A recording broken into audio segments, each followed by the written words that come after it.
हम बहुत मेहनत करते हैं तब जाके घर में पैसा आता है कैसे चला जाता है वो भी हमें समझ नहीं आता है। मतलब जो मेहनत से पैसा आ रहा है उसकी बरकत हमें पता नहीं चल रही है। तो कुछ नियम होते हैं जिससे घर में बरकत होती है। हर घर में कुछ ना कुछ नियम संयम होते हैं, कुछ पूजा पाठ से जुड़े हुए होते हैं, कुछ रसोई घर से जुड़े हुए होते हैं, कुछ और भी नियम होते हैं जो डेली लाइफ से जुड़े हुए होते हैं। तो आज मैं कुछ सीक्रेट्स आपके साथ शेयर करने वाली हूँ रसोई घर के, जिसको हमेशा से मैं फॉलो करती आई हूँ। तो जहाँ तक आपको भी वो सही लगेंगे और उसका क्या रीज़न है, क्यों करना चाहिए, वो भी मैं बाद में एंड में आपके साथ शेयर करूँगी। तो वीडियो को ज़रूर देखिएगा, जिससे कि मेहनत से लाई हुई कमाई से बरकत कैसे हो वो भी हमें पता चलेगी। और इस वीडियो को एंड तक वही देखेगा जिसको अपनी मेहनत की कमाई से बरकत घर में लानी है, बढ़ानी है। तो वीडियो को एंड तक ज़रूर देखिएगा। कोई भी सब्जी बनाते हैं, दाल है, कढ़ी है, चावल है, उसको चूल्हे के ऊपर रख के ही नहीं परस के देना है, ना ही डायरेक्ट उसे प्लेट में चूल्हे के ऊपर से देना है। जो भी बना लिया है उसको पहले नीचे उतारना है चूल्हे के। जब गैस चूल्हे के नीचे उतार के रख देंगे तब हमें प्लेट में परस के देना है, यानी कि चूल्हे से डायरेक्ट नहीं देना है। दूसरा नियम, जब भी पराठा, पूड़ी, रोटी जो भी आप बनाते हो, ठीक है, बहुत से लोगों को मैंने देखा है कि वहीं से ही डायरेक्ट प्लेट में दे देते हैं या चूल्हे के दूसरे साइड में कुछ बर्तन रख लेते हैं, सेक सेक के उसके ऊपर रखते रहते हैं। तो वो नहीं करना है।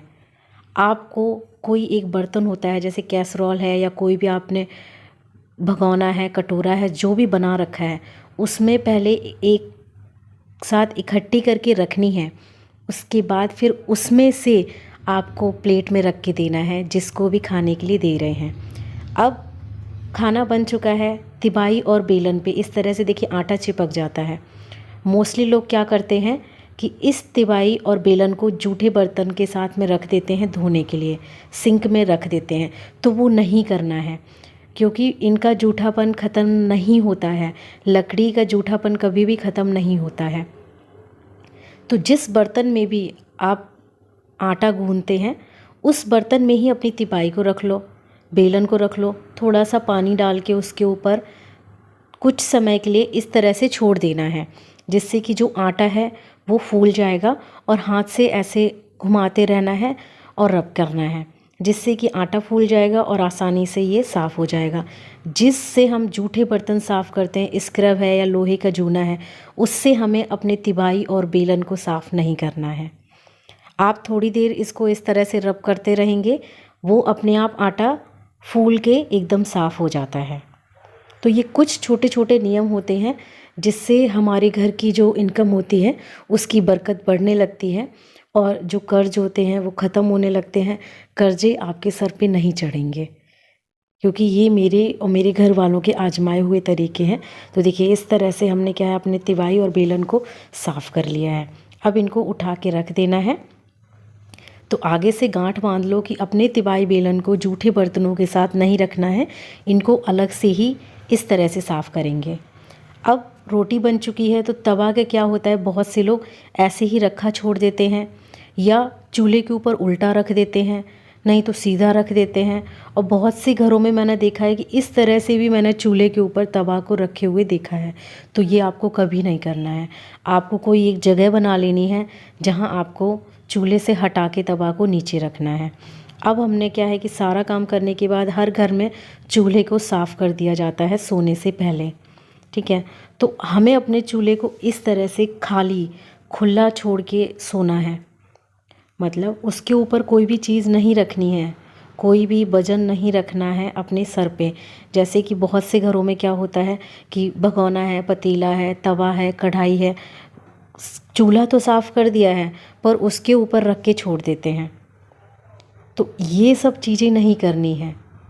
हम कोई भी काम करते हैं ना, किसी भी प्रोफेशन में हैं, तो 8 से 10 घंटे की ड्यूटी के करने के बाद अपने जो काम को है आराम देते हैं। तो ये चूल्हा जो है ना, इसके ऊपर भी वजन रख के नहीं सोना है। चूल्हे को फ्री छोड़ना है, खाली छोड़ना है, कुछ भी रखना नहीं है उसके ऊपर। और बर्तन क्या होते हैं कि बहुत से लोग, आजकल मेड आती हैं घर में, तो ऐसे ही सिंक में छोड़ देते हैं। ठीक है, अगर आप छोड़ते हो तो आपको इतना करना है कि ऊपर से टैप ऑफ जो है ऑन करके पानी चला देना है सभी बर्तनों में, तो उनका जो जूठेपन का दोष होता है वो कम हो जाएगा, ख़त्म हो जाता है।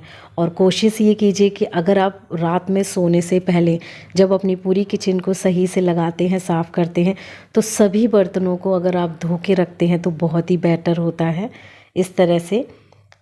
तो ये थे कुछ ज़रूरी नियम हमारे रसोई घर से जुड़े हुए, जो ज़्यादातर बहुत सारे नियम आप भी फॉलो करते होंगे।